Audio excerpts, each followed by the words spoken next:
I was skating at the skate park at 7:30 in the morning, usual time when you're too nervous to go by or when it's busy. And then there was actually somebody in the community. There's a different skate crew called the Coffee Club. And he knew that Rosie was trying to get something together. So I was skateboarding and I was working on something, and he actually approached me and he told me about Rosie, and then we met up a couple weeks later, and then we just kind of pulled the trigger. I had started skateboarding when I was a little bit older because I wanted to get into it for health and just sometime around my husband. I had always wanted to be a skateboarder, but just didn't find that opportunity when I was growing up as a young lady in the 80s, 90s. There was no girls anywhere, no role models, and I always wanted to, so I finally got around to it in my 40s. And then found that there was hardly any girls at the Edmonton skate parks, and thought that that would be something that we really need.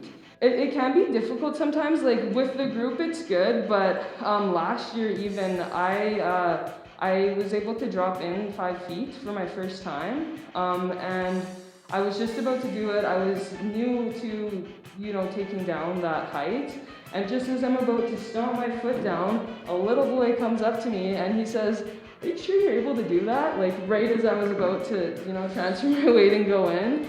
And yeah, so I did it and then told him to go away. We got inspired by the 100% Skate Club out of Calgary, and we met up with the founders of their club and just got some inspiration of how to actually go ahead and do this. And then there's Skate Like a Girl in the United States, in Seattle, and there's just so many opportunities now to have different role models. Like even in the mainstream magazines like Thrasher magazine, there's women being centered and around or interviewed quite a bit, and more diversity in skateboarding, so that's really good to see. He comes to every skate meetup and he loves to kind of hang out.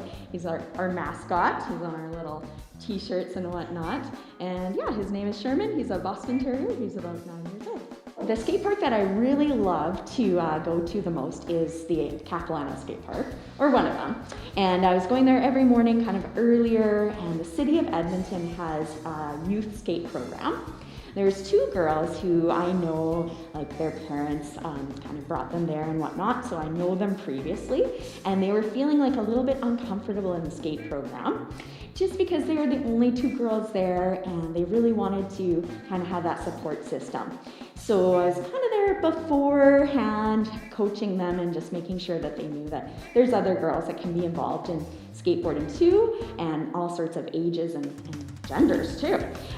They decided that after their 2-week camp that they wanted to form a girls skateboarding club, and they decided that they would call it the Tigers because one of the girls had had just purchased a jean jacket that had the Tigers emblem on the back. It was like a lovely tiger sort of like retro jacket. She's like, "We'll call it the Tigers."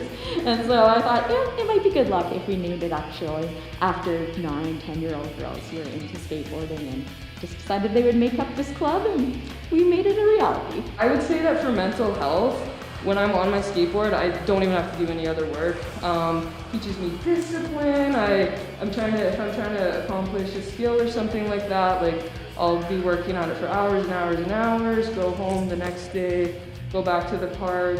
When you finally get it, there's that sense of accomplishment, you got those endorphins going, all that kind of stuff. So for me, it's just the best tool in my kit for mental health for sure.